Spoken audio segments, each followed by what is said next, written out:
So we shall begin. We have already conducted paper one discussion, I think a couple of weeks ago. This session was supposed to be held last week only, but because of some personal things, we couldn't do that. So now here we are. What we intend to do today is to go through all the questions of 2025 question paper of paper 2 history optional. And in that, we'll discuss the essence of every single question and then pass some judgments. थोड़ा सा क्या है, अच्छा है, बुरा है, खराब है, आसान है, मुश्किल है, all those things. And possibly the main aim is to give you two things apart from the normal content. One aim is to give you a sense of what kind of depth, what kind of analysis, what kind of perspective is being sought after by UPSC. And secondly is how do we design our strategy of preparation based on that in the coming days and months. There are two basic things. Before starting, let me get out elephant in the room. I have seen some students saying that paper 2 was more difficult than paper 1. What I will try to show you is that it is not necessarily true for a couple of reasons. As far as modern India is concerned, you will see that the scope of historiography this year is very less. The questions are analytical, yes, but quite straightforward. And in case of world history, there could be some surprise. 2-3 सवाल थे जो कि बहुत अलग थे, especially the non-communist leaders in Vietnam, etc. And even I was taken aback. I'll be very honest, I had no idea. तो ऐसे 2-3 सवाल थे जो मुझे भी पढ़ने लगे, देखना पड़ा ये सवाल कहाँ से आया, क्यों पूछा, because these things are not in our regular books. But if you go by the proportion of such questions, it happens every year. 2-3 सवाल आते ही. They don't decide what will happen in the exam. We have ample choices to select questions from. So apart from these two questions, I don't think this paper was drastically different from the previous year's papers. Sir मैं तो बताऊं, मुझे paper 1 से थोड़ा ज्यादा आसान लगा ये क्वेश्चन. मुझे ऐसा लगा. We have a lot of questions of PYQs. Yes. Directly, indirectly. Yes. तो शुरू से शुरू करते हैं सर. हाँ. Yes. Right. So question number 1. Critically examine the following statements in about 150 words each. A. The Sikh monarchy was Napoleonic in the suddenness of its rise, the brilliancy of its success, and the completeness of its overthrow. यहाँ पे करना क्या है? Comparison करना है between Napoleonic Empire and the Sikh Empire in terms of their rise, their successes, and their downfall. Right? Do we have to highlight only the similarities? नहीं. Critically examine करना है तो similarities as well as differences को highlight करना है. ठीक है. तो ये हमारा ये quote actually it's in double quote. हाँ. So sometimes the underquote questions are statements by some people and we are afraid कि भाई do we have to interpret the question in the exact sense in which it was given originally by the person. It is not necessary at all. जो मतलब आपको सही लगे उससे कर सकते हो. Yet I would like to अब रिसर्च करके थोड़ा सा आया हूं तो बताऊं स्टेटमेंट कहां से पूछा है. So this quote is actually given in Grover and Grover. In Grover and Grover, that Grover and Mehta by S. Chand. At the end of every chapter, we have some opinions of different people. So they have given this quote there as opinion of one person called Lepen Griffith. Lepen Griffith or Lepen Griffin. Who is this person? He was an ICS officer of 1860 batch, 60 or 61 batch. So he was like in the British era, we have scholar administrators. So he was scholar and administrator at the same time. He wrote a bunch of books, of which one was on Punjab, or two of them were on Punjab, the Punjab chiefs, and one biography of Ranjit Singh. हो सकता है सर्व किया इसने पंजाब में उस दौर में. Possibly, it's very possible. I did not go through his postings wala history, but that is I found ki. But when I read what he's trying to say, it is not much. I found the original book also. कि उसमें कहाँ quote है, but these things are not relevant for us. Let us forget Lepen Griffin person altogether and focus on this quote in itself. So the question says rise, success, and completeness of its overthrow. So we have to compare Ranjit Singh's career with that of Napoleon. But the space that we will give to Ranjit Singh vis-a-vis Napoleon will not be equal, 50-50. The question is asked in modern India. So Napoleon is in the background. Napoleon is a reference point. हमें लिखना है रंजीत सिंह के बारे में ही. That is one. Then secondly, in the question you would have three parts. Obviously, rise, success, and failure. And here the question is actually examine critically. So you have to show in each of them, there is similarity, but there is some difference. There's similarity, but some difference. So अगर तीन sections of the answer है, each section covers half the page. In half the page आप 2-3 point लिख सकते हो, 4-5 sentences maximum. So you will have introduction, 3 subheadings and conclusion. In each of the 3 subheadings you will have maximum 2-3 sentences, क्योंकि 10 marker में एक ही page back to back जगह, you don't have much more space than that. So we don't have to go deeper here. That is not expected, that is not possible. What we have to do is to cover all the aspects. एक दो point में आपका answer वैसे भी complete होना. Now understand, Ranjit Singh came to the throne in 1799. It is around the same time, 97-98, we have Napoleon coming to throne. So both of them are contemporary to each other. है ना, तो वो comparison अपने आप में ही logical होता है. Second thing, ये समझो लिखने वाला कौन है आदमी? अंग्रेज है. The British person is commenting on 2 British enemies.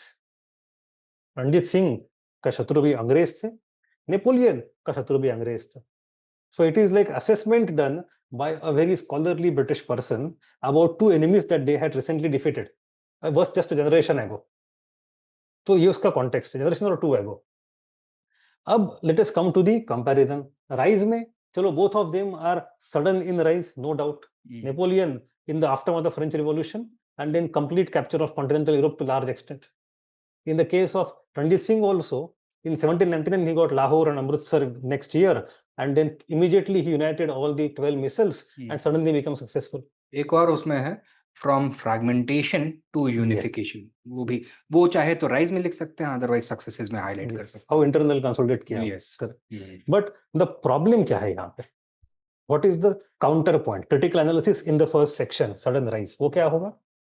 The rise of Ranjit Singh is actually not only his rise.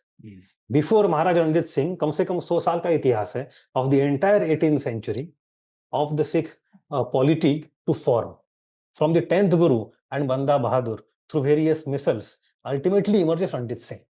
तो प्रोसेस इतनी एब्रेट दिखती है, उतनी नहीं है. It's a gradual process. We have to appreciate that at the regional level. That is one important. एक और चीज है सर, कि नेपोलियन को बोलते हैं ना, he was the son of revolution. तो revolution had created some very strong tailwinds for the emergence of a leader like Napoleon. Yes. Punjab वाले रीजन में ऐसे कोई रेवोल्यूशनरी ट्रांसफॉर्मेशंस हुए नहीं थे इस दौर में. तो Ranjit Singh had to do the process of state formation, consolidation, expansion on his own without these tailwinds necessarily. And one more thing interesting. Both of them, Ranjit Singh to chalo, he was son of the head of Suker Chakiya missile, but again it was not the head of the entire Punjab. So both of them are rising from middle or lower rungs of society, from obscurity to prominence. And when both of them are coming to the power, you will see that there is no king that they are defeating. हाँ, तो I picked it. क्या बोला था उसने? With the help of my sword, the tip of my sword, I picked up the crown of France. The crown of France was lying on the ground and I picked up my sword. It is true for Ranjit Singh also. Punjab का एक राजा था ही नहीं 100 साल से, है ना. तो there are a lot of commonalities, but difference is Punjab का rise gradual है if you look at the long term. ठीक है. Then we come to second part, brilliancy of its success. तो success में you can go for military success, expansion of the area.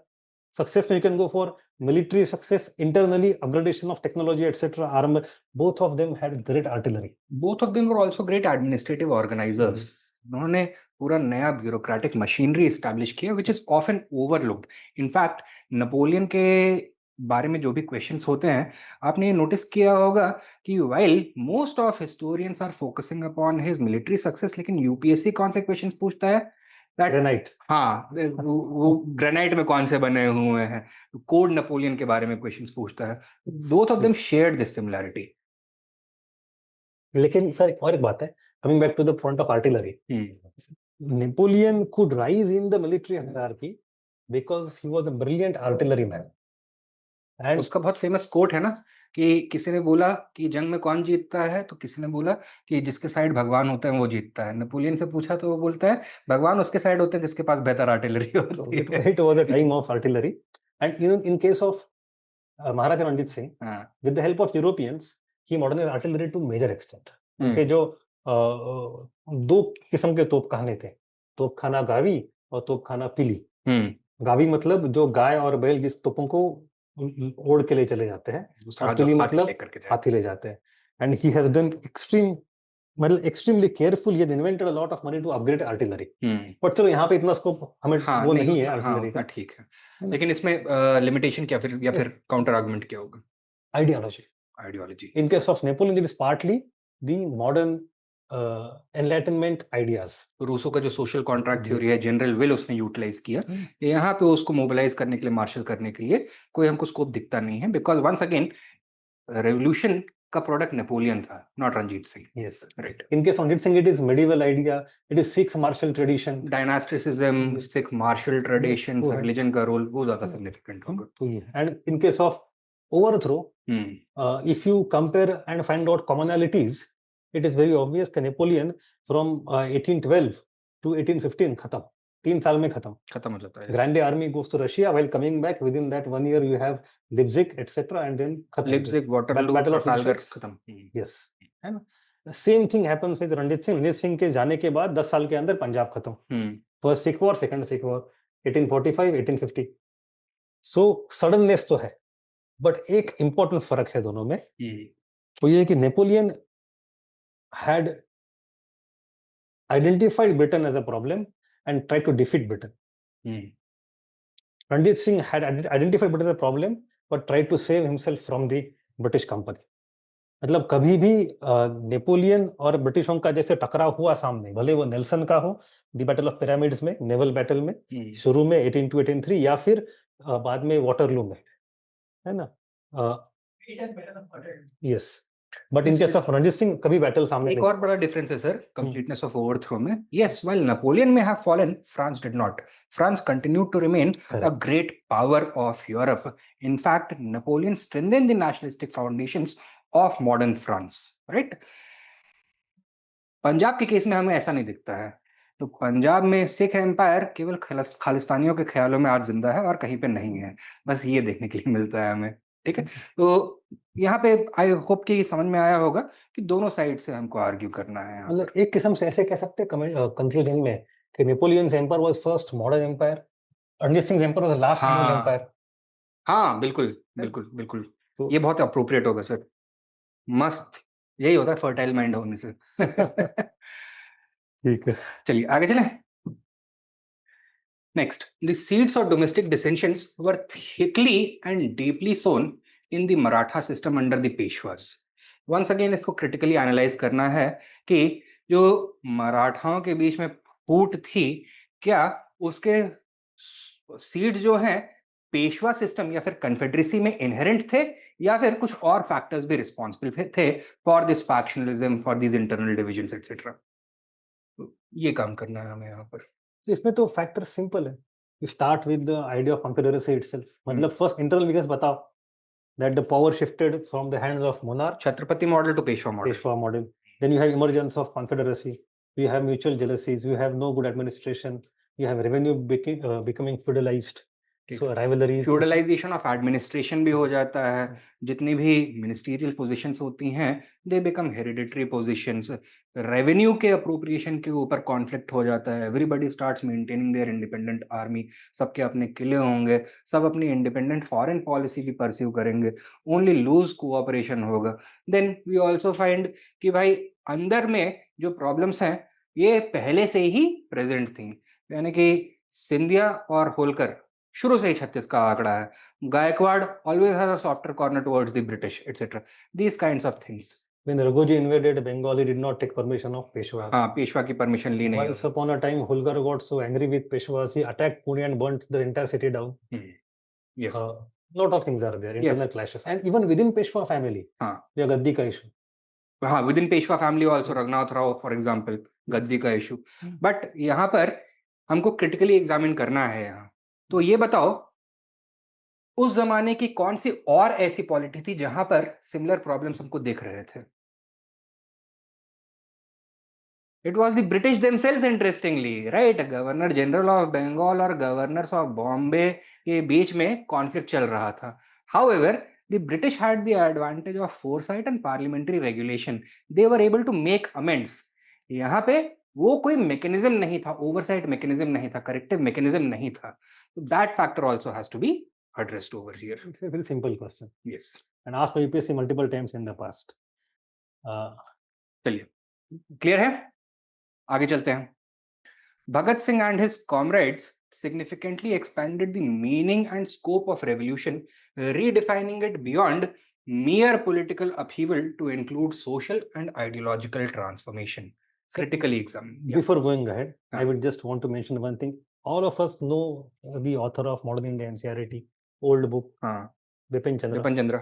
Of the many original contributions Bipin Chandra's had, one was this one. That in the psyche of Indians and also in academia, Bhagat Singh was primarily celebrated as the great revolutionary who gave martyrdom for India. And he was very young as well. But it was Bipin Chandra who for the first time was able to establish academically that he was a great thinker. His contribution is not only in martyrdom, his contribution is in mainstreaming the idea of Marxism in India. The first great Marxist thinker in India who became very popular is Bhagat Singh. तो ये सवाल ideology के ऊपर है, ना कि उसके actions के ऊपर. एंड इसमें दो ही हिस्टोरियंस बड़े इंपॉर्टेंट है. एक है बिपिन चंद्रा साहब, उनकी खुद की किताब है उसके ऊपर अलग से. And second is a professor called Chaman Lal, है ना. His books are very, I think he is still alive, maybe very old. तो दो लोगों का इसमें बहुत बड़ा काम है to establish the intellectual contribution of Bhagat Singh. ठीक है. Even if you don't mention Bipin Chandra and Chaman Lal, it does not matter. The question is self explanatory, उससे आंसर बन जाता है. Secondly, significantly expanded means there is inherent composition or component of comparison कि pre Bhagat Singh क्या था, भगत सिंह ने क्या किया. तो for every argument you make you have to just refer to कि पहले ये नहीं था अब उसने लाया, पहले ये नहीं था अब इसने लाया. Then this answer becomes very logically coherent. अब हाँ, वही है कि जो सर बता रहे थे कि देखो यहाँ पे आपको क्लियरली बोल रखा है कि पहले के रेवोल्यूशनरीज के लिए रेवोल्यूशन का मीनिंग क्या था. Meaning getting political independence for India, ending British rule and socially and ideologically addressing the hypnotic control of colonialism. ठीक है. तो वेस्टर्नाइजेशन को एंड वेस्टर्न थॉट को या फिर कॉलोनियल थॉट को रेजिस्ट करना, केवल यही रेवोल्यूशन था. भगत सिंह ने नए डायमेंशंस ऐड किए रेवोल्यूशन को. यहाँ पे मार्क्सिस्ट आइडियोलॉजी के थ्रू, क्लास स्ट्रगल के through, his idea that true revolution is that which makes the continuing of exploitation of man by man impossible any further. वो वाला आइडिया हमको यहाँ पे बताना है. बट सिंस क्रिटिकल एग्जामिनेशन जरूरी है तो आपको इसको इन्वेस्टिगेट दो तरह से करना होगा. यस, आइडियोलॉजी के टर्म्स में there was a complete redefinition, but उसका प्रैक्टिकल इंपैक्ट होता क्या है. Was this new revolutionary ideology able to manifest and create practical results on the ground or not? तो उसके limitations, आपको practical limitations बताने होंगे. I think इस तरह से. इसमें ना नारा क्या था, मतलब इनकलाब जिंदाबाद. हाँ. उसके पहले नारा होता था वंदे मातरम. Yes. वंदे मातरम के साथ साथ इनकलाब का डायमेंशन ऐड करना is a very typical socialist communist idea. It is not only political dimension, it is social and economic as well. Economically, we don't want feudal system, we don't want landlords, we don't want industrialists. उस तरह private property हमें सब खत्म कर देना है ताकि equality हो. And socially, there should not be any exploitation also. Freedom of everybody. तो ये दो चीजें हैं. And you can also see that the second phase of HSRA or rather HRA with joining of Bhagat Singh gradually becomes HSRA. है ना. तो वो S Q add होता है socialist because of this ideology only. अब इसके बारे में दो तीन चीजें हैं. The ideas were evolving. अब ये again I am coming back to Bipin Chandra. The ideas were evolving very fast. Bhagat Singh was a voracious reader. He read hundreds of books very quickly. Even in jail आखिर में जो मूवी में दिखाया है कि मैं किताब खत्म करूं फिर फांसी दूं, ये सच में हुआ है ना. He did not stop reading till the very end. His ideas were evolving very fast. But how to translate those ideas into public, वहां पे वो कम पड़ गए, समय नहीं मिला. ही वाज लिटिल कि भाई अब बहुत हो गया, जल्दी जनता तक पहुंचे। अब तो what is the best way to reach the people? Propaganda mechanisms, तो पैम्पलेट्स हो, टारगेटेड किलिंग्स, असैसिनेशंस हो, और स्पेशली पार्लियामेंट का bomb. Open wing of revolutionaries भी उन्होंने एस्टैब्लिश किया, Yes. पंजाब नौजवान भारत सभा भी Yes. एस्टैब्लिश किया, लीगल एड सोसाइटीज उन्होंने ऑपरेट करनी शुरू करी। वो तो आइडिया के थोड़े पहले, बाद में धीरे धीरे it was like yes, Marxist idea कैसे पहुंचे लोगों की तरफ। Look at the bills that he chose, the occasion of bill discussion, जहां बम डाला है, वो trade disputes bill, this bills are were being brought by British to control communists, तो उसके लिए बम डाला है वहां पे कि ये बिल्स के कॉन्टेक्स्ट में हम बात कर रहे हैं। यस, है ना? तो वो चीजें हैं। और इन केस ऑफ लिमिटेशंस, पहली बात तो the same thing is that not much time, it met with premature end. दूसरी बात, it remained elite. At the mass level, Gandhian ideas remain more popular. Bhagat Singh individually remain more, Gandhi के साथ टक्कर दे रहा था वो पॉपुलैरिटी के कॉन्टेक्स्ट में देखा जाए तो, but as an individual the Marxist ideas did not become as popular. At least he was able to touch the consciousness of the people, unlike Bhagat Singh was an inspirational figure because he had made the supreme sacrifice, because he symbolized Indian valor, the spirit of sacrifice, patriotism. So these were great values to look up to. However, mind का meld हुआ गांधी के साथ लोगों का. Gandhi was able to reach where Bhagat Singh could not through his ideology. Bipin Chandra साहब एक और चीज कहते हैं, that Punjab was becoming in 1930s, late 20s and 30s, interwar years में extremely radical in Marxist communist sense. And British took another counter extreme step to eliminate the entire Punjab leadership, जो कि युवा थी, उनके 20s उम्र में थी, communist बन रहे थे, उनको हटा दिया, and these people were introducing a kind of politics which was secular, which was anti-communal इन पंजाब। अब ये लोग सारे मारे गए, शहीद हो गए, विद इन अ डिकेड, ये 32, 33, 35 तक खत्म हो गए। Within 5 years 1940 we have Lahore resolution and Pakistan demand.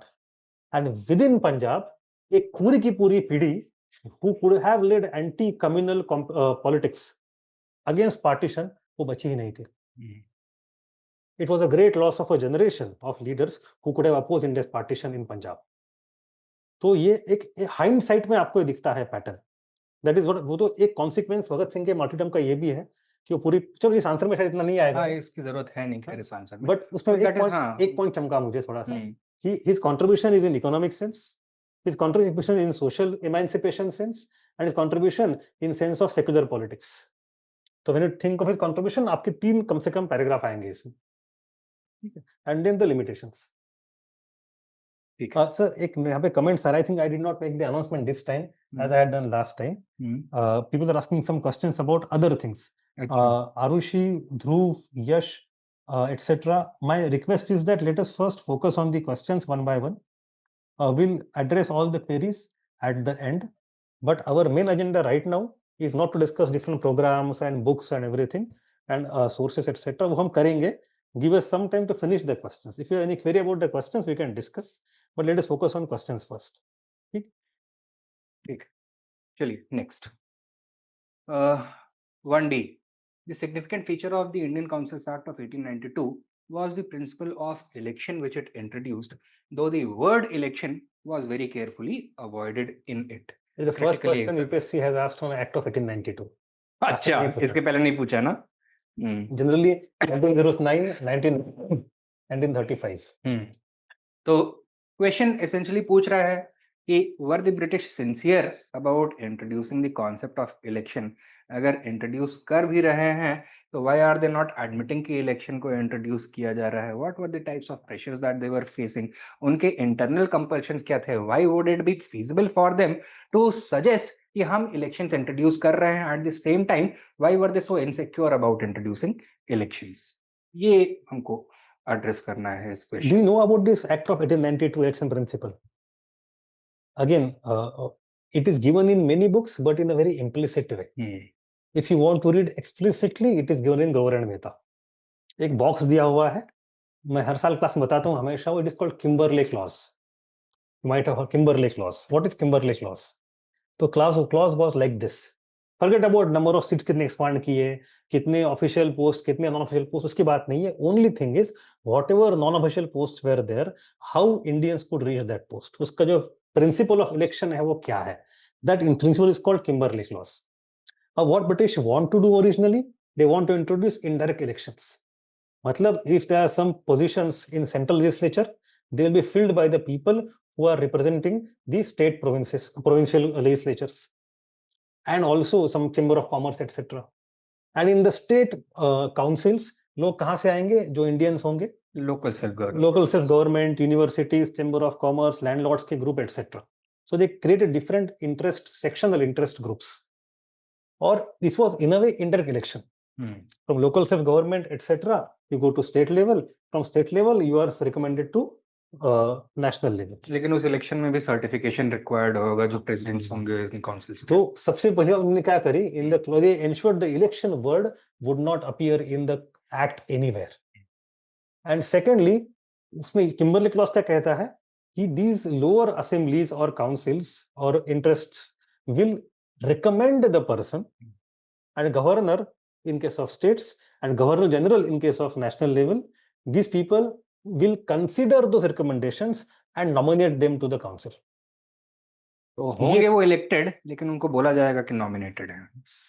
ठीक है. सो वो नॉमिनेशन तो पहले भी था in act of 1862. Now they retain the name of nomination, but from the backdoor introduce indirect election. इसीलिए जब जीएस में पढ़ाते हैं इसको तो बोलते हैं एलिमेंट ऑफ इलेक्शन नहीं आया है, बट एलिमेंट ऑफ रिप्रेजेंटेशन जरूर आ गया. करेक्ट. अब सवाल ये है कि if they are anyway introducing indirect elections, why they don't want to use the word election? ये पूछा है. The question is not the criticism of the entire Act of 1892. The question is what was the resistance in the mind of British to give this concession, so to say, but avoid the term election. ये सवाल है. अब दोबारा सवाल पढ़ो आप. The significant feature of the Indian Councils Act of 1892 was the principle of election which it introduced, though the word election was very carefully avoided in it. Why? So firstly, why did it introduce? And secondly, why the word was avoided? Why it introduced is very simple. It is 1892. It's the moderates politics. Moderate politics, and secondly, British rule को अपने continuation को justify भी करना है. They are saying we are here to improve India, civilize India, introduce popular democracy. This is the first step towards that. Right? खुद अपना भोकाल फैला रहे हैं in one way. And why would they be so insecure about it कि admit क्यों नहीं करेंगे कि election introduce हो गया है? elect हो गया है, nomination एक favor का concept आ जाता है. क्योंकि also they populated that Indians are not fit for decision making. Correct. Yes. Correct. They are accepting that we have my just position से वापस जा रहे हैं. So you have a contradiction between the position benevolent imperial rule on one hand, आपको नहीं आता हम आपके लिए है, and on the other hand the compulsion of introducing some element of representation. अब why they don't want to give, ये एक कारण हुआ. आपका दूसरा हुआ, कई सारे bureaucracy is against it. The domestic conservative politics is against it. They want to justify their idea of civilizing mission. Once you show publicly that you are relenting to the popular demand, it will create a precedent for future reforms. वो भी नहीं करना है. Secondly, they were also taking lessons from their own history. Reform Act के बाद हुआ क्या था? धीरे धीरे the body politic had been expanding, social base of democracy had been expanding. They did not want to do this in India, right? वहाँ पे popular democracy आ गया था. यहाँ पर they wanted democratic enterprise, but within the confines of various interest groups. तो वहाँ पे constituencies, territorial constituencies नहीं होंगी जहाँ पे अलग-अलग लोग individually अपना vote cast कर रहे हैं, अपना choice express कर रहे हैं. यहाँ पे body politic is going to be divided between different interest groups. वो इंटरेस्ट ग्रुप्स को कौन पॉपुलेट करेगा? चेंबर्स ऑफ कॉमर्स, जमींदार पॉपुलेट करेंगे, मे बी सम क्या बोलते हैं local bodies, university boards etcetera, ये सब पॉपुलेट करेंगे उसको. Judith Brown ने एक अच्छा पॉइंट बताया इसमें. What she says interestingly is that colonial authority wanted to frame this reform as administrative improvement and not political concession. देना तो वही है, but don't show it political concession, show it as administrative improvement. उसका फायदा क्या होता है? To limit the imagination of Indians, political imagination. वो नहीं करना है, because bureaucracy is the one which is ruling India. India was governed by civil service, not by politicians. And civil service wants to monopolize power. It does not want to give it to politicians.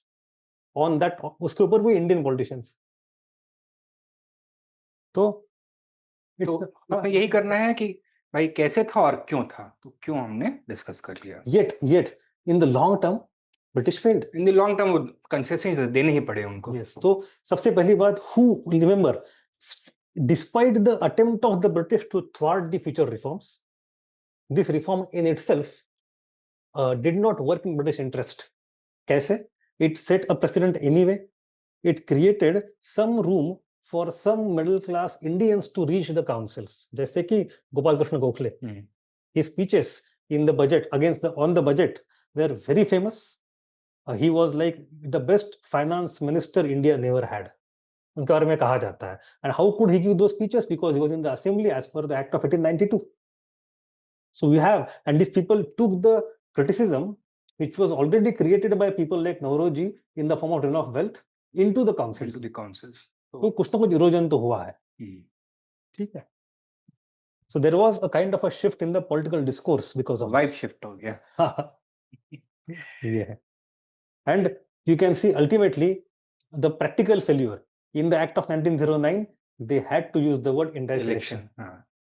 Election का element आ गया. Indirect election शब्द इस्तेमाल then करना फिर उसके बाद 1919 में direct election, and then 1935 में प्रोविंशियल ऑटोनॉमी की डायरेक्ट इलेक्शंस भी हो रहे हैं एंड साथ में पॉलिटिकल पावर भी ट्रांसफर किया जा रहा है. तो you can imagine the kind of moral it is going to have on the British civil service, right? कि 40 साल के अंदर अंदर राजा से सर्वेंट बन गए हैं इन द रियल सेंस. तो उसके बाद things are going to precipitate at a much more rapid pace after this. Yes. The question we have to critically examine the statement. So in how many parts we are going to break it? 3 parts. This particular question. 3 parts. First, three दो parts में भी करना चाहे तो कर सकते हैं, but वहां पे 3 चीजें हमको एसेंशियली बतानी है कि भाई एक तो इन्होंने क्यों What were the reforms? What were the reforms, why this play around की इलेक्शन को नॉमिनेशन क्यों बता दिया, एंड फिर उसके बाद तीसरा पार्ट कि did it have the intended effect और नॉट. ठीक है, कि लॉन्ग टर्म में इसका इंपैक्ट क्या पड़ता है, what was the intention, what was the long term effect. Simple 3 parts. हाँ, इट इंट्रोड्यूस्ड, कैसे अवॉइड किया उसको, और दूसरा लॉन्ग टर्म में उसका इम्प्लीकेशन क्या हो. And 3 पार्ट जब बन जाते हैं ना, it's very easy because you have to write just 2 points in every part. आपके 2 पेज पूरे भर जाएंगे उसमें, है ना? ठीक है. Okay. 1E. It is very easy. The colonial rule opened the Indian markets for British manufactured goods and led to deindustrialization or destruction of indigenous handicraft industries. Critically examine. So what do we have to do? कि भाई इसको test करना है, इसका validity. To what extent was the free trade policy responsible for deindustrialization of India? उसमें arguments for, arguments against देने हैं. तो यहाँ पे एक तो नेशनलिस्ट हिस्टोरियोग्राफी आप इन्वोक करेंगे, दूसरी साइड जो मॉडर्न जो न्यू कॉलोनियल स्कॉलर्स हैं, मॉरिस डी मॉरिस टाइप, इस तरह के लोग लेकर के आएंगे. आई थिंक इसके बारे में आइडिया होना चाहिए. ये तो बड़ा सिंपल सवाल है, we have done in class, सबको आपको पता है. लेट मी बस focus on second half of the answer. Critical analysis जो है कि we see in our NCERT, our books, text book, we go ahead with the idea, at least in UPSC, CSE, that there was a process of deindustrialization. Although it may be questioned in academia to some extent. It was questioned back in the days of Nauroji, the first round of debate. It was questioned again in 1970s by Maurice D. Morris, the second round of debate. It was questioned third time now in last 15-20 years by people like Tirthankar Rai. So that is the third level of debate. In all these 3 rounds of debate, in the era of Nauroji, he answered the questions. In the time of Maurice D. Morris, a lot of Marxist people like Smith Sarkar, etc., countered him. And today also, the Marxists like Amit Bhaduri, etc., are countering him.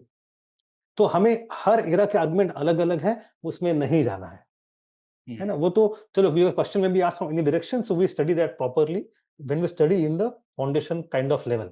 But यहाँ पे we have to simple in the second half summarize 2-4 arguments. Was there really a destruction of indigenous handicraft industry or not? So when you say not, or You say yes, it was, but not because of British. आपको ये एक तो था ही नहीं, बताओ, gradual था, regional variation था, not in every industry था, ये बताओ, या फिर अगर था तो उसके लिए अंग्रेज कैसे जिम्मेदार नहीं थे? That is what Tirthankar Roy would do. That his famous Oxford book भी है, कैम्ब्रिज बुक भी उसकी है. He would say it was because of the inherent limitations of productivity of Indian soil, Indian labor, Indian technology. It was a global phenomenon. Creative destruction का part था. Yes, global phenomenon. Had India not been colonized, तब भी होता जैसे हुआ Mexico में. So we have a lot of things there. So, but second half of the answer in this question will not be too large. हाँ. If it is 10 marker, 2 pages, so 1.5 page will be for the first half, and only half the page, 2 arguments for the second half. क्योंकि we are ultimately nationalist, at least insofar as this theme is concerned. ठीक है. Most of the questions, the 3/4 part goes to like supporting the argument and 1/4 to the counter. नहीं, ऐसा कोई general rule नहीं है. 50-50 वाला भी हो सकता है. It depends on the actual demand of the question, and आपकी ये अवेयरनेस होनी चाहिए कि आप कौन सी एग्जाम के लिए बैठे हुए हो, राइट? ब्रिटिश सिविल सर्विस का एग्जाम दे रहे होते तो maybe you would have given more weightage to the counter arguments. Indian civil services के लिए बैठ रहे हो. And what about अगर सवाल उल्टा पूछे तो? जैसे in paper 1 they asked this year, Hadappans had no sense of aesthetics or something. तो फिर हमारा काम और आसान हो जाता है. इनफैक्ट यहाँ तो वो भी 10 मार्कर था. Hadappans had no sense of aesthetics. Critically analyzed. तो उसमें तो first half will be 1/4 and second half will be 3/4. क्योंकि हमें स्टैंडर्ड खिलाफ ही जाना है. इन जनरल एग्जाम में ये दिक्कत आएगी मतलब कि 50 नहीं, वो अवेयरनेस अगर होगा वो नहीं आनी चाहिए. आपको टॉपिक पता होना चाहिए. ठीक है, बट इसमें फर्क नहीं पड़ता है इतना. अगर आपका आर्गुमेंट सही है ना, it is fine. Take the proper argumentation line, that's all. मतलब जैसे in case of Harappan had no sense of aesthetics में, हाँ कुछ था कुछ नहीं था, this can not be conclude. It is European charge and this is colonial Eurocentric argument, we discuss it. ये तो अपना कंक्लूजन है. Here conclusion it is a nationalist argument. तो ये उल्टा हो गया. ठीक है. Correct. Next 2A. Do you agree that the idea of permanent fixation of land revenue of 1793 in Bengal was highly influenced by the physiocratic school of thinking? Discuss. ये question जो है ना, last year UPSC had asked a question on rule of property in Bengal. इस question के 2 part बनते हैं, और second part जो है वो लास्ट ईयर पूछ चुके हैं, वो रूल ऑफ प्रॉपर्टी. तो we have to first understand. और हमने क्लास में कितनी बार किया है इसको, है ना? Whenever you have such reforms, you have 2 components, ideological and material. Yes. And the way UPSC ask questions, आपको उसको उल्टा करना है. Now they are saying physiocratic school of thinking, but they are saying behind the reform, it is the ideology which plays the major role. Do you agree? Yes, to some extent, but no, because there are other material factors also. Simple. ये तो format तो fixed है, arguments का तरीका भी fixed है, आपको बीच में गैप्स भरने हैं. In the first half you should know about physiocracy. यानी कि लैंड ओनर्स का एक क्लास बनाना जरूरी है. They can bring about the same types of changes and transformations to Indian agriculture as the landed British gentry had done. That is one thing. Secondly, rule of property को enshrine करना जरूरी है. That was considered very important in creating incentives for agrarian expansion. तो इस तरह की चीजें आ जाएंगी कि what was the role of ideology in that. Then there should be a consistency in revenue. तो revenue collect करने के लिए there should be a single source. वो सोर्स कौन होगा? This new class of zamindars. That was the ideological thrust behind the introduction of permanent settlement. But then there are other factors also कि भाई अंग्रेजों को ये दौर चल रहा था मर्केंटाइल कैपिटलिज्म वाला, उनको अपने प्रॉफिट को मैक्सिमाइज करना था, एंड कोई और मैकेनिज्म लेकर के आते जिसमें डायरेक्ट रिलेशनशिप होता between the state and the pageants, तो बहुत सारे रेवेन्यू एडमिनिस्ट्रेटर्स की जरूरत होती. अब जितने एडमिनिस्ट्रेटर्स उतना खर्चा, तो खर्चे कम करने हैं इनको. Therefore, they said that instead of collecting revenue from crores of peasants, we are simply going to collect revenue from hundreds of zamindars. इस तरह की चीजें आ जाएंगी वहां पर, right? I'm sure कि वो arguments आप लोगों को पता. थोड़ा सा ना sir, I would like to explain physiocracy in 2-3 arguments. Understand one thing. What is the main argument of physiocratic school? वो ये कहते हैं land is the source of all wealth. Physiocratic school comes before Adam Smith. Smith ने उसको काट दिया by saying कि trade के थ्रू वेल्थ क्रिएट हो सकती है. But these physiocrats are first in the series of modern thinkers. इनका कहना है लैंड एग्रीकल्चर हो या मिनरल्स हो, वेल्थ क्रिएशन वहां से होता है. उसके बाद जो कुछ है secondary economy, tertiary economy, that is just a processing and repackaging. It doesn't add any new value into it. Real value is only from the land. This is the first assumption. Based on this assumption, physiocrats say, अच्छा अगर ये बात है तो in the revenue also for the state income, land revenue is going to be the most important thing. Why to tax at multiple levels? आप custom भी ले रहे हो, आप ये ड्यूटी, वो ड्यूटी, एंट्री पॉइंट ड्यूटी, ये टैक्स, वो टैक्स कर रहे हैं क्यों? हर पॉइंट पे वेल्थ क्रिएट हो ही नहीं रही. तो why do you want to go for multiple points of taxation? Just tax agriculture, बात खत्म, आपको सारा टैक्स मिल जाएगा. बाद में सारा तो वेल्थ है ही नहीं, just change of hands है. If there is change of hands, why to bother about taxing that? Focus on taxing agriculture. That is the main source of revenue. Once that becomes main source of revenue, because it is the most efficient way of tax collection, then the question is how to calculate it. So main question becomes, क्योंकि now they want to minimize corruption, minimize inefficiency, minimize points of contact by focusing only on agrarian tax. तो main thing is वहां पे आपको maximize करना पड़ेगा, वहां पे आप maximum tax निकाल लो पहले से ही. तो how to calculate the maximum surplus production? That becomes the main question for physiocrat thinkers. How to calculate surplus? So surplus calculation. So what they say is that अगर आप किसान की मेहनत एंड इनपुट्स को माइनस कर दोगे तो जो कुछ आएगा सारा सरप्लस है, and all that surplus potentially a taxable thing. तो उन्होंने गणित ऐसे बना दिया कि मैक्सिमम 60, 70, 80% जो आपका उत्पादन होगा वो सारा टैक्स, बाकी किसान रख ले, कुछ रखना, बाकी किसान के वेजेस है. अब ये आपने सरप्लस कैलकुलेट कर लिया, जमींदारी में सारा हुआ है, अंडरस्टैंड है ना, 10/11 एंड 1/11 वाला जो गणित है. Now, once you do that, if you calculate surplus, the second point is who will collect it. Then you create a class of landlords.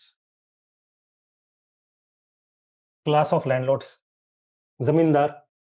And again, physiocracy as a school is emerging in the 17th, 18th century Europe, especially France. Adam Smith वगैरह जो थे English school में थे, economy के. Physiocrats were in French school. इनका काम क्या था? ये काम कौन सा? It's heir of absolutist state. So what they want to do is to cut the roots of the feudalism and empower the monarchy. तो इसके लिए आपको ऐसे फ्यूडल लॉर्ड्स या जमींदार नए टाइप के क्रिएट करने हैं वुड सपोर्ट द मोनार्की. तो मोनार्की की पावर बढ़ाने वाले लोग हमारे टैक्स कलेक्टर्स हो, उनको जमीन मिलेगी, वो जमींदार बनेंगे. That is the whole idea. So landlords as sing, तो this is a very simple physiocratic idea. तो लैंडलॉर्ड्स ये सब काम क्यों करेंगे? Because they would be owners of land. Once they are land owners, there are two things. This is the issue of private property. Once you own the private property, Your interests are aligned with that of this. yes, and this property is given to you not by Anybody else but by this. the state.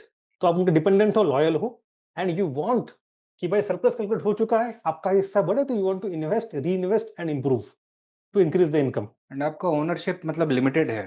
It is not unlimited. Yes. It is contingent upon your ability and willingness to keep paying revenue regularly to the state. So this is the physiocratic school of thought. And now you can clearly see how zamindari settlement is nothing but the implementation of that. But the question is, was it really the implementation of that? Or were there much other factors which are important and powerful? जैसे sir ने बताया, financial considerations is one thing, administrative capacity limitations, because we are just a trading company, suddenly became the king. From where will you bring the manpower and technical efficiency? And आपको Indian language भी नहीं आते, ना आपको फारसी आती है, ना उर्दू आती है, ना बांग्ला आती है. आप कैसे डॉक्यूमेंट्स पढ़ोगे, रेवेन्यू डॉक्यूमेंट्स? आपको गांव में जाओगे, चप्पल से भगा देंगे लोग वहां से, मार मार के. आपके पास लोग भी कम है. You have to create a middle layer which will serve a number of functions: administrative, political, economic, social, diplomatic, also a lot of things. So uske sare, so in the first half you will say कि yes, there is some influence of ideology. In the second half, more than that, these material factors, practical, strategic, administrative, financial factors are more important. Hmm. This is the whole idea. What is the conclusion? Physiocratic school or ideology provided justification. Justification comes from ideology. But rational, practical consideration. Yes, में the main motive comes from material considerations. बस फिजियोक्रेसी school है, दिखावा है, just to get some legitimacy कि हम देखो कुछ doctrine लेके आए। जैसे अमेरिका में होते हैं ना, ब्रेजनेव डॉक्ट्रिन रशिया का है, अमेरिका आप आजकल ट्रम्प डॉक्ट्रिन चल रहा है। आप कहोगे ट्रम्प की कोई आइडियोलॉजी है? कुछ आइडियोलॉजी नहीं है, बट ट्रम्प डॉक्ट्रिन तो है। तो ये बात है। आई होप दिस इज, वहां पे सर एक्चुअली किताब है the rule of property by Ranajit Guha. Ranajit Guha का, yes. So Ranjit Guha, before becoming a subaltern historian, which started in early 1980s, before that, 10 years before that, he actually studied this thing, the zamindari system in detail. And उनका main point यही था कि he studied in detail the impact of physiocratic school of thought on zamindari. But उनका conclusion थोड़ा अलग था, वो बड़ा interesting था। Sir, from physiocrats onwards, economic theory का evolution कैसे कैसे कौन से stages में वो एडम स्मिथ, इसके बाद classical economics आ जाएगा, फिर उसके Yes. बाद Ricardian rent Yes. theory आ जाएगा, and then माल्थस वगैरह वहीं पे फिर उसके बाद मार्क्स आ रहा था, Karl Marx. Marx, then Keynesian economics, Yes. फिर उसके बाद जो केन्सियन के साथ पैरेलल नियो क्लासिकल वाले लोग आते हैं, फ्रीडमन वगैरह। मेरा ये Monetary पूछना था started. सर कि क्या हमको, जैसे यहाँ पे फिजियोक्रेट्स की आइडियोलॉजी से पूछा हुआ है, should we also study the development of land relations, land revenue mechanisms as a reflection of evolving economic theory? Sir actually ना हुआ ये ना, इसका कंक्लूजन पता है, आई एम फ्रॉम दैट, थोड़ा सा मैं इसको डाइवर्ट कर रहा हूँ टॉपिक को, but the failure of zamindari system actually led to the open direction of theory and focus on practice. तो रैयतवाड़ी और महलवाड़ी में, नहीं, रेतवारी महलवारी के पीछे भी तो आइडियोलॉजिकल थ्रस्ट रेंट थ्योरी से ही आता है ना। Yes, but it is not primarily ideology. If you see कि वहां पे जो उसके देयर वाज एन एक्नॉलेजमेंट कि ये भाई एक नई काम किया है, Yes. आइडियोलॉजी बकवास है, केवल देयर इज सम जस्टिफिकेशन, वो जस्टिफिकेशन के लिए आप लाते रहेंगे, but design is majorly justified also based on, in case of ryotwari Mahalwari, tradition, यहाँ की लोकल पद्धति है, एटसेट्रा एटसेट्रा। ठीक। So anyway, coming back to my main point was that Ranjit Guha has written a book, The Rule of Property, in which he had made a very interesting argument. उनका stance थोड़ा अलग है। उनका stance क्या है? उनका stance ये है कि physiocratic school of thought in the context of Europe was applied and led to the decline of feudalism. Decline of feudalism. But when in India it was applied, it led to the creation of neo-feudalism of zamindars. तो feudalism, physiocracy school of thought, there was, Ranjit Guha कहते हैं, there was a rule of ideology, but it backfired. That is his line of thought in that book. It's a very interesting book. So he कहते हैं the failure of zamindari system is not merely an administrative problem. It is ideological problem. ठीक? Ideological problem. Yes. Then वही colonialism का framework है, distorted result produce करता ही करता है। Correct. Anyway, भाषण बहुत हो गया, come back. अगला सवाल, हाँ. To be, Yes. the tug of war between the two principles of freedom and the control of the press made its influence felt on the colonial rulers' attitude to the press. Discuss. It's ये एक जो more of a factual question. Contradiction है, इसके ऊपर बताना है कि what were the motivations behind the evolving attitudes of the colonial regime on towards the press freedom या फिर press के ऊपर restrictions. And it will show tug of war also. Yes. आपने here also, I think this year, no, rather than some typical books, अगर आपको किताब पढ़ने, Grover and Grover is more useful for such kind of questions. In at least for this part of the question. यहाँ पे if you look at the entire colonial history of press freedom, generally we study 4 phases. The first phase of tussle, first tug of war, happens around the turn of the century when you enter from 18th to 19th century. Wellesley के दौर में pre censorship आता है। हाँ, in the context of Napoleonic threat, हाँ। है ना? So in 1780s only we have the beginning of the press, English press in Bengal. It is Bengal Gazette. But in 1799 the first act comes to restrict the press freedom during the Wellesley's time, and then it is removed after 10-15 साल इन 1813 10-15 साल के बाद हटाया जाता है, then John Adams उसको 1823 में दोबारा ले आता है, तो देन मेटकाल्फ आता है, और हाँ। उसके बाद मोर organised. Correct. So first is Napoleonic threat. The second era is social reform. When Raja Ram Mohan Roy starts speaking about it, उनके खिलाफ उस समय एडम्स रेगुलेशंस आते हैं, and within a few years Metcalfe removes them. The third phase of again, मैं ये क्यों बता रहा हूँ, because the phrase here is tug of war. क्यों बार-बार ये हो रहा है? The third phase revolt. हाँ, post 1857.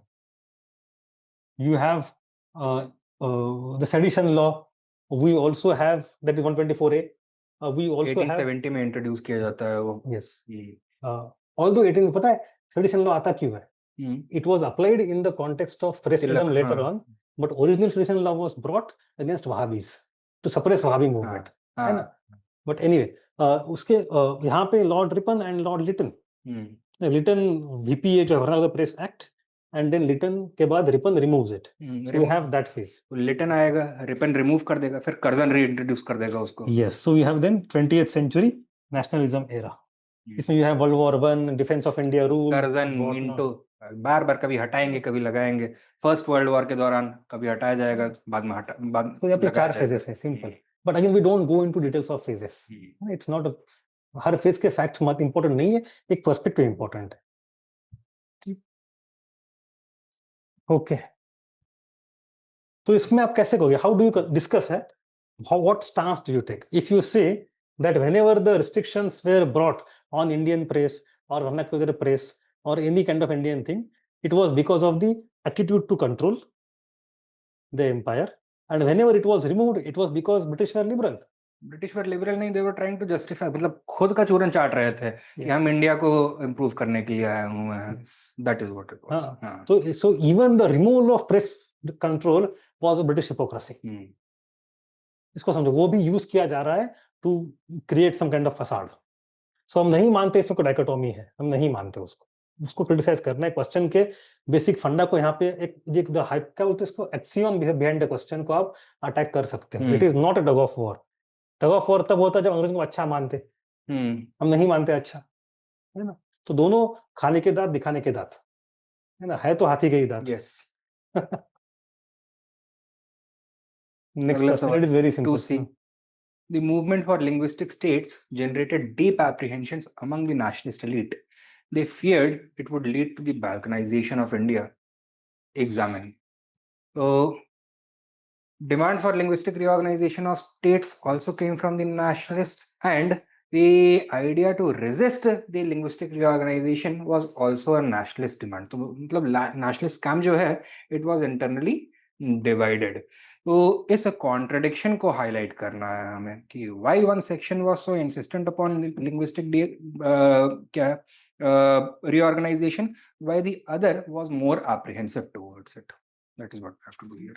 This is a very simple question, but I found one thing very interesting, that this year they have distributed the questions on post-independence randomly.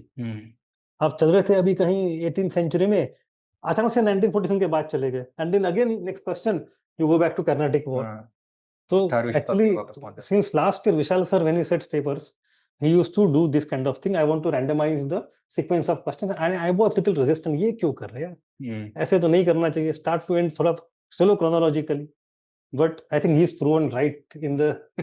तुक्का लग गया सर, ठीक. उनका था कि बच्चों को आदत लगे मेंटल गियर चेंज करने की जल्दी से. एंड चलो ये क्वेश्चन तो I don't think we need to discuss in detail.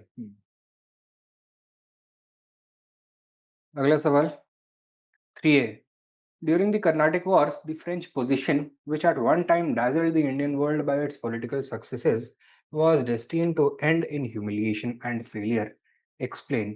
दो extremes दिखते हैं हमको, from brilliant success to abject failure, right? And there is a degree of fatalism to the tone of the answer कि ये होना ही होना है. It is inevitable. So that is what we need to explain कि भाई एक समय एक साइड पे दिख रहा है कि आपको ब्रिलियंट सक्सेस, दूसरी साइड पे abject failure.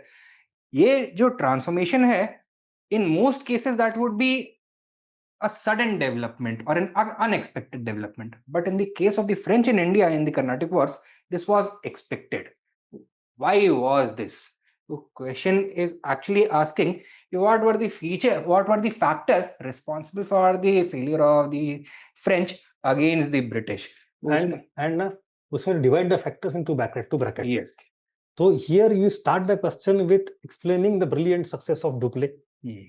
The French company, which till 1710, 1720s was not doing well. Suddenly it became so successful. मतलब पहली दो पीढ़ियां फ्रेंच कंपनी मुकाबला भी नहीं कर पाते अंग्रेजों का. But 1720s के आसपास आते आते it picked up in economy and then it came to almost equal level with British capacity, trade wise, brand wise, export wise, finance wise. And you can see its impact in the first Carnatic War, especially second Carnatic War. जब second के first half तक मतलब जब Dupleix का success है, he becomes the governor of entire India south of Krishna. So that is a brilliant success. Not only that he became so important, they won some wars. They also invented the model of conquering India. So ये सब कर लिया. And then suddenly second half of the second Carnatic War, which was stalemate, and third में वो गायब ही हो गए. And so sudden and so complete annihilation. Why? So this is the foregrounding of you can even introduce it with this way कि इतना success था फिर अचानक से हार गए, so it demands some explanation. And the explanation comes in some historians blame the weak leadership, tactical and strategic errors on the part of French company and officers for the failure. जैसे कि Dupleix को वापस बुलाना, उसके weak successors, you have mismanagement of the third war, etc. A lot of typical things that we discuss. Lalli ने क्या किया and किसने क्या किया. So it was destined to fail because of poor leadership. That is one thing. नहीं sir उल्टा बोल रहा हूँ इसमें कि ना had it not been for those दो चार लोगों की गलतियां, French would have survived. अच्छा. ये argument है.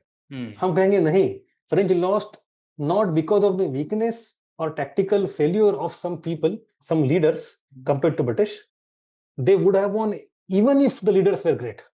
क्योंकि weakness structural थे. Neither Alexander nor Napoleon. हाँ, we go back to that kind of thing. It is not because of Dupleix or Lally or Bussy. It is अगर वो सही decision लेते फिर भी आज नहीं तो कल थर्ड में नहीं फोर्थ वॉर होता, फिफ्थ वॉर होता, उनको हारना ही था.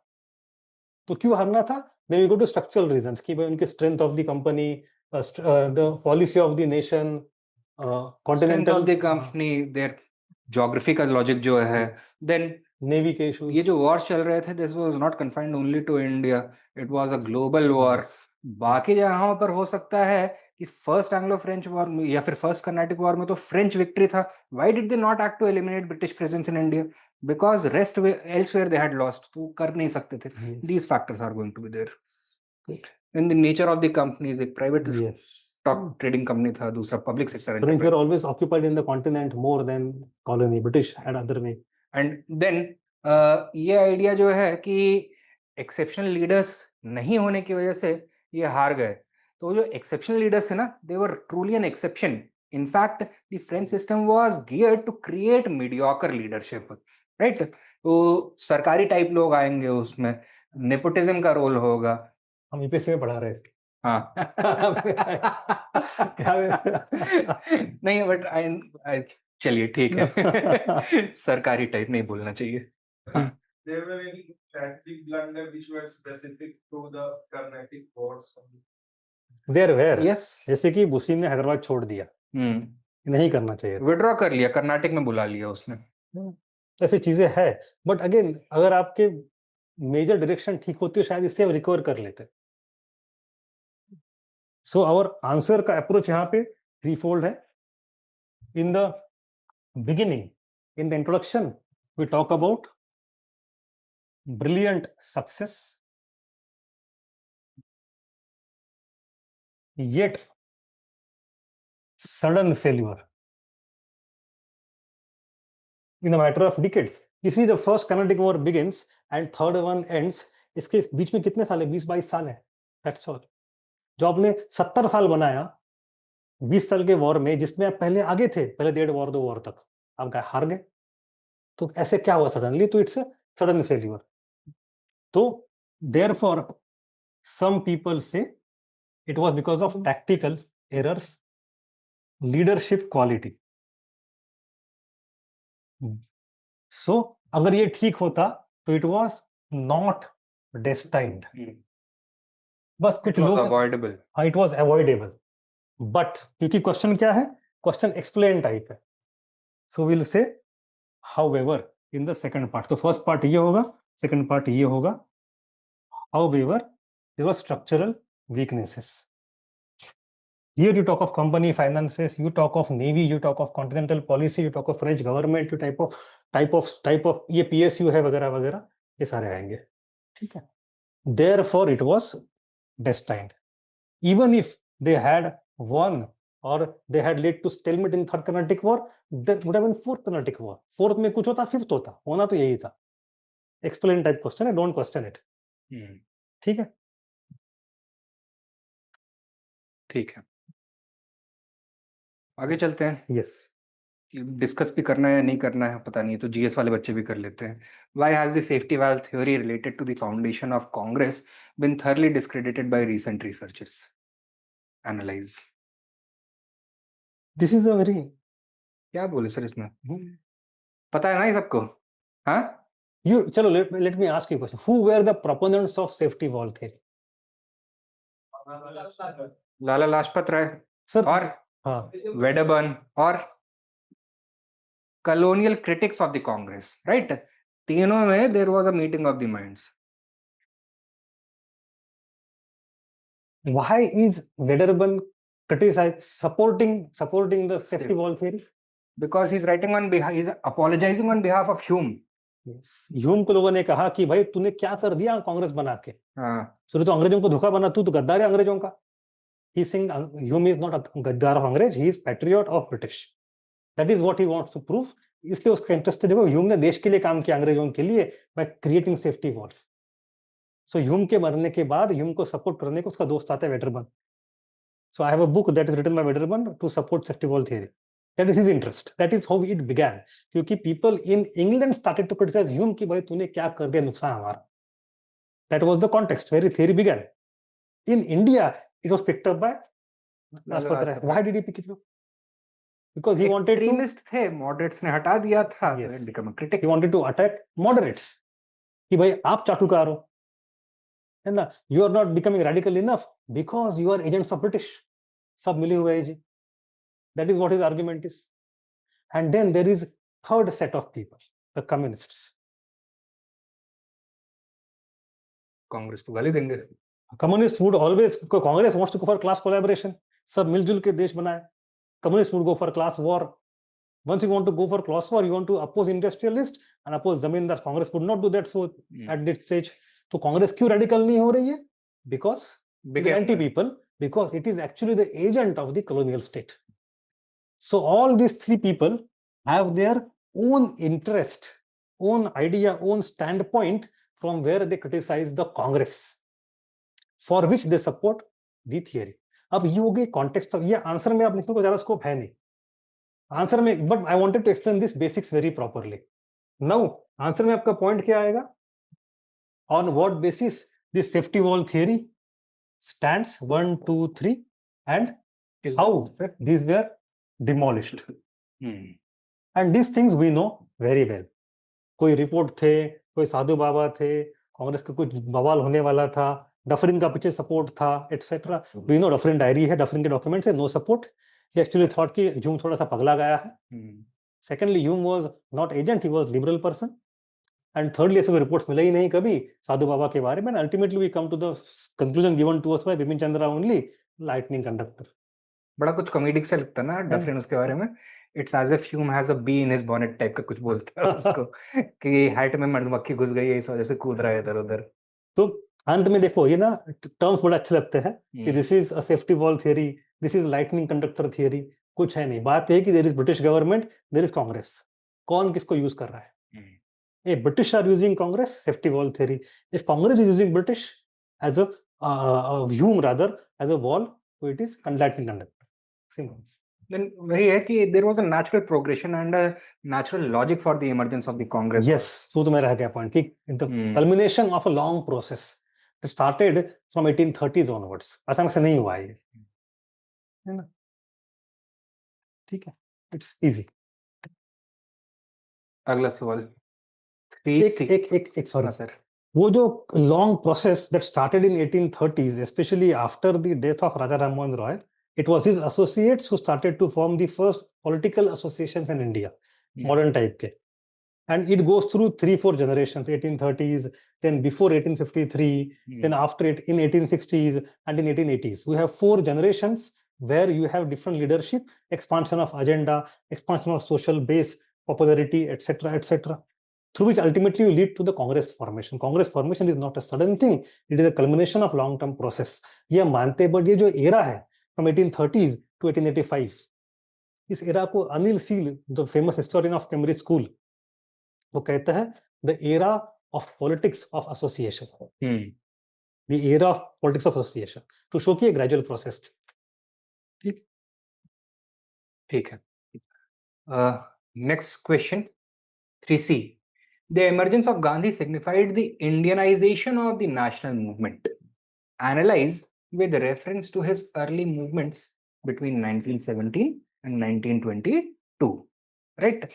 So, question is asking you to talk about the transformative effect that these early Gandhian movements were able to bring about with regards to the nature of the national movement.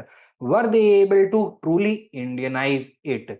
Leadership में, thought में, methods में क्या ऐसी तब्दीली वो ला पाए कि ये इंडियनाइज हो गए या नहीं? Right? And examples should come from. हाँ, examples should come from here. उसमें एक एंगल और आएगा कि ये इंडियनाइजेशन क्या it is correct to give all the credit to Mahatma Gandhi या फिर इसके पहले से भी कुछ रूट्स एग्जिस्ट करते थे? Correct, good point sir. हाँ, आपने पॉइंट क्या पहले बताया था क्या? Social base. हाँ, social base, leadership, base, energy, organisation, ideology, methods, objectives, methods, agenda, इसको ऊपर डालते हैं. एजेंडा, एनर्जी, आइडियोलॉजी जो है आइडियोलॉजी. बस सिंपल एक्सप्लेन वो 1-2 पॉइंट्स हर एक से. इन केस ऑफ सोशल बेस क्या कहोगे आप? कि भाई मास, ट्रूली मास मूवमेंट्स को, मासेस को, स्पेशली नए क्लासेस को इंक्लूड करना, क्योंकि इस दौर में पेजेंट्स को भी इंक्लूड कर रहे हैं, वर्कर्स को भी इंक्लूड कर रहे हैं, स्टूडेंट्स को भी, women are entering the national movement, Muslims are being infected with the political bug for the first time, खिलाफत मूवमेंट वगैरह सब हो रहा है, then all India basis पे ऑर्गेनाइजेशन हो रहा है, तो these kinds of things will happen. In case of संगठन, you have नागपुर कांग्रेस, है ना? Yes. In case of methods, organisation में भी ये कांग्रेस को नहीं यूज कर रहे हैं इस दौर में अपने ऑल इंडिया मूवमेंट्स लाने के लिए. पहले सत्याग्रह सभा यूज किया है इन्होंने, फिर उसके बाद यूज करेंगे ऑल इंडिया खिलाफत कमेटी. वाई? अगर आपको इस एंगल से बोलना है कि इंडियनाइज कर रहे थे, तो बोलोगे कि Congress at this point of time was deeply moderate, right? In fact 1920 में जो नागपुर का सेशन होता है, वहां पे कांग्रेस के ऑर्गेनाइजेशन को ही वो चेंज करते हैं, जैसे सर ने बोला, अभी पूरा नया कॉन्स्टिट्यूशन इंट्रोड्यूस करते हैं. मेथड्स में तो इंडिजिनस मेथड्स, जैसे कि non violent Satyagraha, promotion of स्वदेशी. सत्याग्रह का philosophy also comes from Jainism, Hinduism, all those things. Yes. So there is a spiritualization of politics. This is a unique Indian thing. Politics is not secular. It is religious in a secular sense, but not a communal sense. Ideology में कि भाई Swaraj was not simply a political phenomenon.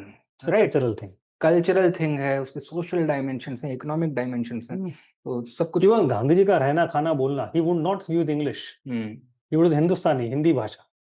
He would wear कपड़े like Indians. Khadi की बात करेंगे, चरखा की बात करेंगे, तो you have all these Indian ideas, Indian features, symbols coming up to the fore. Even in the language, he would use Dharma Yuddha for Ramarajya. All these things are there. It's कर सकते हैं कि Nagpur session में language level पर जो projects बने थे, और दूसरा जो mass membership. मेंबर बनने के जो पैसे रिड्यूस 4 आना, yes correct bottom up democracy, ये सबसे ज्यादा सिग्निफिकेंट चेंज आ जाएगा, राइट। करेक्ट। तो वो आप प्रोविजंस के तौर पर तो लिख सकते हो कि ये याद कर सकते हो, लेकिन जो उसका एसेंस है ना, वो समझना ज्यादा जरूरी होता है। कि पहले जो कांग्रेस लीडरशिप है वो पैराशूट करी जाते थे, ऊपर से टपकाए जाते थे, जैसे कि भगवान का वरदान हो इनके पास, राइट। अब पॉपुलर लीडर्स नीचे से ऊपर उठ करके आएंगे through the system of the Congress councils at the lower levels, electing members to represent them at the higher levels. फिर उसके बाद AICC तक जब ये पहुंचेंगे तो their popular will is going to be reflected in the composition of the Congress working committee and AICC he choose करेगा कि कांग्रेस का प्रेसिडेंट कौन है। ये सारी तब्दीली जो है 1920 में आती है। Simple question. Then counter arguments भी हमको देने पड़ेंगे यहाँ obviously. Counter like the process had already begun before Gandhi. हाँ, एक तो वो है कि process has already begun before Gandhi. Secondly, इस इंडियनाइजेशन में कितना इंडियन था वो भी क्वेश्चन आ जाता है। तो politics of association were not unique to India, right. वो पार्टी बनाना, मास मूवमेंट्स ऑर्गेनाइज करना, ये इसके models of presidents already exist करते थे। And even for Gandhian thought he himself credits to many all Indian people. बिल्कुल। in fact, British intellectuals such as John Ruskin etc. Ruskin है, थोरो है, Tolstoy है। तो थोरो तो अमेरिकन हो गया, टॉल्स्टॉय रशियन हो गया, but Ruskin is this English है। सिविल डिसोबीडियंस का आइडिया ही वहां जॉन रस्किन से आता है। ठीक है, ठीक है। अगला सवाल, उसको सर उसके भी आगे अगर जाना है ना तो यू कैन से कि Indian essence has always been international. हाँ, इंडियन अगर आपको एपिस्टेमिक लेवल पे आगे जाना है। इनफैक्ट गांधी ने अपनी इंडियननेस कहाँ पे डिस्कवर करी? इन इंडिया और outside India? was outside India, South Africa जाकर के उन्होंने रियलाइज किया what it means to be a true Indian. तो फॉरेन इन्फ्लुएंस तो डायरेक्टली इनडायरेक्टली दिखेगा ही दिखेगा। Next 4A, the tension between cultural revivalism and modernization shaped the trajectory of the socio-religious reform movements in the 19th century India. Discuss. तो देखो यहाँ पे भी ना जैसे टग ऑफ वॉर, कॉन्ट्रडिक्शन, ये वाला एलिमेंट यहाँ पे भी प्रेजेंट है। द क्वेश्चन इज आस्किंग कि देखो जो ongoing social religious reform movements हैं, इनके दो ऑब्जेक्टिव्स हैं। It is not only to modernise Indian society और reform Indian society, it is also to address the challenge posed by colonialism, the challenge posed by westernisation of Indian society, hegemony. या तो कैसे Indian society का Indian identity को preserve करते हुए Indian society को modernise किया जाए। This is their objective. That is why ये कॉन्ट्रडिक्शन उनके लिए बोरोड नहीं था, इट वाज नेचुरल, इनहेरिटेड था उनके लिए। और इसमें if you see Indians responded not always in a balanced way. You have if you read the book on Gandhi ji by Bhikhu Parekh, हमने क्लास में पढ़ाया था। भिखू पारेख ने एक सिंपल 4 स्टेज का स्पेक्ट्रम दिया हुआ है, बहुत ही बढ़िया है। दैट पीपल, मैं खुद भूल जाता हूँ, लिख के लाया मैं इस बार तो, हाँ, है ना। On the one side you have radical reaction और radical people who want to modernise everything. उनको अपनी देश से, परंपरा से, समाज नफरत से, हो गई। जो कुछ इंडियन है बाय डिफॉल्ट खराब है, जो कुछ वेस्ट है बाय डिफॉल्ट अच्छा है। एग्जांपल दो जल्दी से, जल्दी जल्दी जल्दी। डेरोजियो, यंग बंगाल यार, है ना। नहीं पढ़ा है। तो यंग बंगाल का फंडा होता है कि हमारे यहाँ परंपरा को मॉडर्न बनने के लिए you to destroy your tradition, उसमें अच्छा बुरा जो कुछ है खराब खत्म कर दो। सो वो एक अदर एक्सट्रीम चला गया। उसके बाद you have second, third, and here you have on the opposite side orthodoxy, extreme conservatism. जो कुछ हमारा है सभी अच्छा है और विदेशी पूरा खराब ही है। तो वहां पे यहाँ का एग्जांपल तो जल्दी से, go back to the Vedas. नहीं सर, वो थोड़ा उसके अच्छा। थोड़ा सा फ्रेम मैं थोड़ा बोलता था, मुझे थोड़ा सा अलग फ्रेमवर्क है, थोड़ा अलग है। हाँ। तो यहाँ पे किसको रखेंगे? वहाबी को? यहाँ पे वहां भी को रख सकते हैं, राधाकांत देव। अच्छा, राधाकांत राधाकांत देव को भी रखना चाहिए यहाँ पे। और कोई चाह रहे हैं, मतलब these are the people who co-relate only more orthodox side, धर्म सभा वाले। धर्म सभा वाले। अब इसके बीच में 2 लोग आते हैं।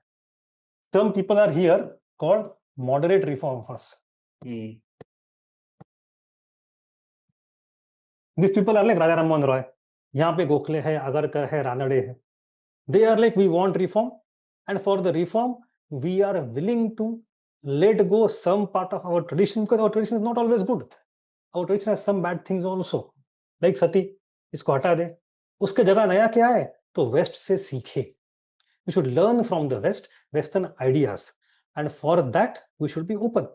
Enlightenment principles, rationality, etc. Not only that, we should be willing to take help of the British to bring the reforms. तो स्टेट के साथ, कॉलोनियल स्टेट के साथ we will cooperate also in certain cases wherever it helps us modernize. This is the thing. So they are not doing it uncritically. They are using critical lens to study their own tradition, own inheritance, and also see what is good in the West और ले लो. अब इनके थोड़े right में आते हैं रिवाइवलिस्ट्स. Conservative reformers. Yes, that is a better word. Conservative Moderate reformers, conservative reformers. Yes, correct. Conservative Liberal reformers, conservative reformers. The term used by Vico Parr is critical traditionalists. Critical traditionalists. तो यहाँ आ जाएंगे Swami Dayanand. Yes, Dayanand Saraswati, Vivekananda, ये सब यहाँ पे आ जाएंगे. तो अब ये क्या चाह रहे हैं लोग? ये चाह रहे हैं हम सुधार तो करना चाहेंगे, हमारी परंपरा सारा अच्छा नहीं है, लेकिन अपनी पद्धति से करेंगे. हाँ, we will go for our own inspiration in our own past, and we will not take the help of the foreigners for the reform. We are not anti-reform, but reform का justification के लिए, if it is western superiority वाला argument, हम उसको मानेंगे नहीं. मतलब reform थोड़ा देर से क्यों ना आ जाए. तिलक का जो है age of consent, Tilak is not against age of consent per se, Tilak is against taking help of British to bring the reform. तो अब हो क्या रहा है समझो, चलो ये एक एक्सट्रीम चला गया, ये दूसरा एक्सट्रीम चला गया. एक स्पेक्ट्रम है. Yes. ये लोग बोल रहे हैं कि सही तो है, कुछ फर्क नहीं पड़ता, बढ़िया चल रहा है. और ये लोग बोल रहे हैं कि सब कुछ हालत खराब है, बहुत मेजर चेंजेस चाहिए, इस वजह से जो भी अपना पुराना था उसको हटा दो. ये लोग बोल रहे हैं कि नहीं नहीं, नॉट सो फास्ट, इंडिया की सोसाइटी बीमार है, उसके लिए एलोपैथिक मेडिसिन लगेगा. ये बोल रहे हैं बीमारी तो है लेकिन उसके लिए आयुर्वेदिक मेडिसिन लगेगा. ठीक है, दैट इज व्हाट देयर. अब प्रॉब्लम क्या, so both moderate reformers and revivalists are willing to reform. Both of them are not anti-reform. None of them is anti-reform. फर्क कहां पे आता है? The extent to which you accept the Western hegemony, the extent to which you attribute the source of reform to the West, the extent to which you are taking the help of the Western foreign colonial government, and the extent to which you go against your tradition openly. Reform जैसे तो यानी कि source of reform, agent of reform, method of reform. Yes, ये फर्क. Reform के against कोई नहीं है. अब इसलिए लगता है कभी कभी इनको कि रिवाइवलिस्ट थोड़े से ऑर्थोडॉक्स की तरफ चले गए, एंड इनको लगता है कि मॉडरेट रिफॉर्मर्स सर थोड़ा anti India, anti Hinduism, anti tradition, anti परंपरा, एंटी वो सब. तो ये this is the tension, but none of them is anti reform. है ना? तो यहाँ पे सर ये now you explicitly look at बताना है ये स्पेक्ट्रम एग्जिस्ट करता था. हाँ, मैं तो बोलता हूँ आप फिल्म निकालो and show कि भाई cultural revivalism and modernization. So these people are going for cultural revivalism with the reform की. Go back to Vedas. हमारा वेद में equality थी, so we want equality क्योंकि वेद में थी, ले आओ. Ram Mohan Roy would say equality क्यों लानी है? अच्छी है as per enlightenment thought, ले आओ. लाना तो equality ही है. How to justify? बस this is the main difference. तो ये थोड़ा सा, तो यहाँ पे conclusion में भी सर हमें ना बोलो कि both of them are good willing people. Both of them want to reform society. Methods and emphasis. और ऐसा भी नहीं है सर कि ये मॉडरेट या लिबरल रिफॉर्मर्स जो हैं उन्होंने केवल एनलाइटन बेस्ड जस्टिफिकेशंस दिए रिफॉर्म्स के. कभी कभी यहाँ भी दिए. यस, ये वाले भी दिए हैं इन्होंने. यस कभी तो सती के अगेंस्ट फॉर एग्जांपल बोलते हैं, वेद में कहीं लिखा ही नहीं है. यस, पराशर संहिता के भी लिखे आते हैं. हाँ, करेक्ट. तो we have this and examples. सबसे बड़े दो एग्जांपल्स है, one is sati debate, other is age of consent. Yes, है ना? Through this two debates you can explain this tension. Now, what is the outcome of the tension? It created a alternative Indian version of modernity. Indian modernity is not the mirror image of the Western modernity. It created alternative modernity for India. It was also along with some kind of cultural defense of India. Swami Vivekananda exist करते हैं पर, which fed into emergence of modern Indian patriotism. ठीक, तो वो तो similar है. आगे चले. 4B, In what ways did the tribal and peasant uprisings of the 19th century contribute to the rise and growth of nationalism in India? Examine.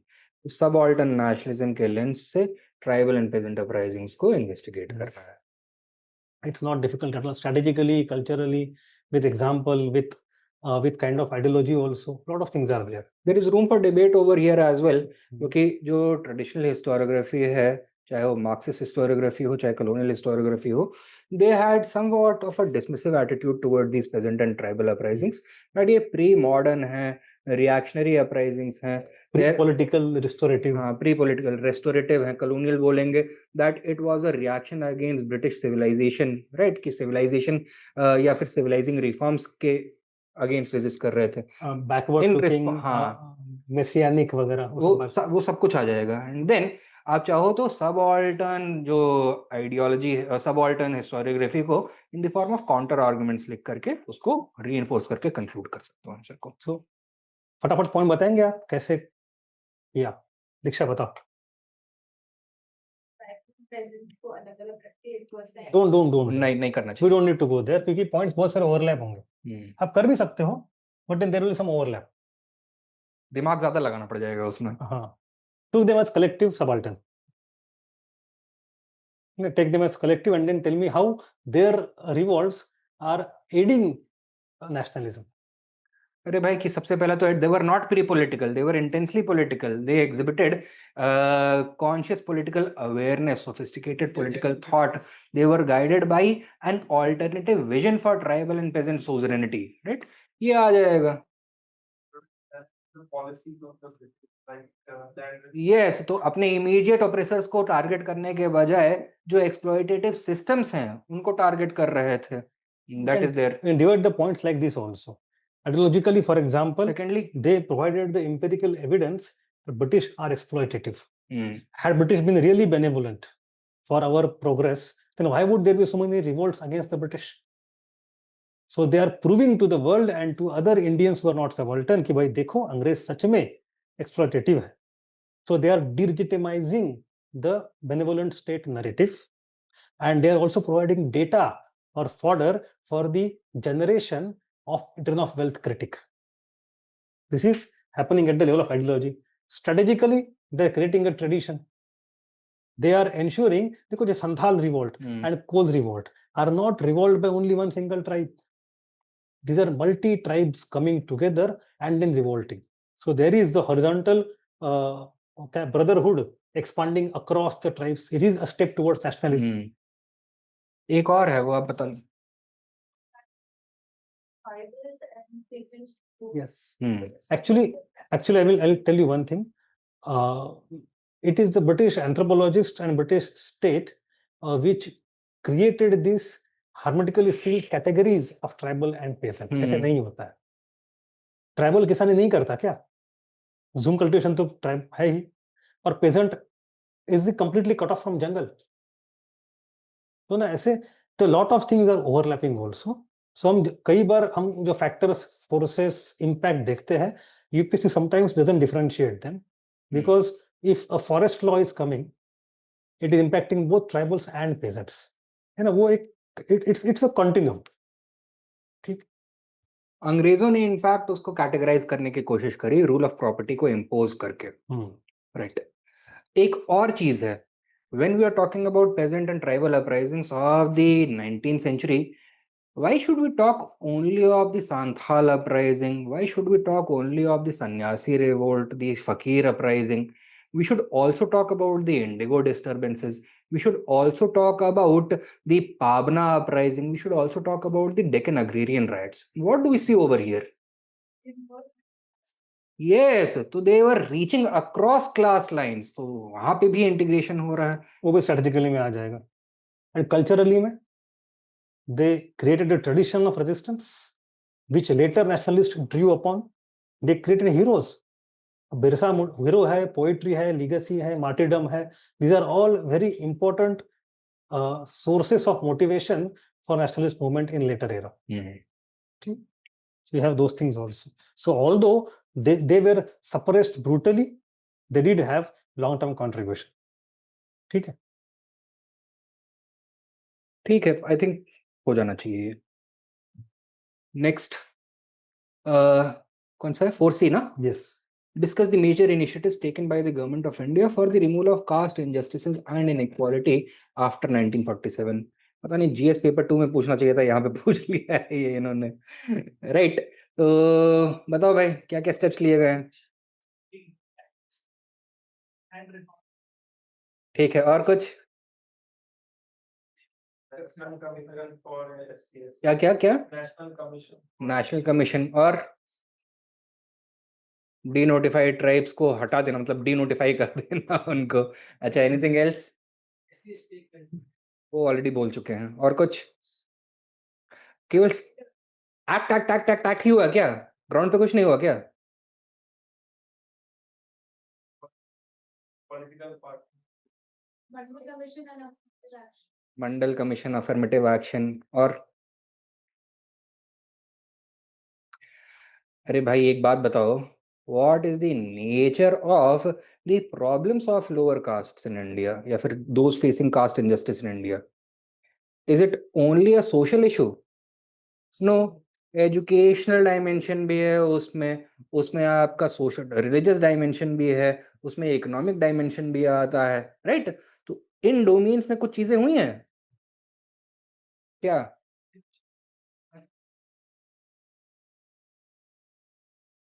भाई सारे reforms अगर केवल लेजिस्लेशन के चेंबर में ही हो रहे होते तो इंडिया अभी स्वर्ग बन चुका होता। राइट, सारे लॉज आ चुके हैं। एट द ग्राउंड लेवल कुछ ट्रांसफॉर्मेशंस हो रहे हैं।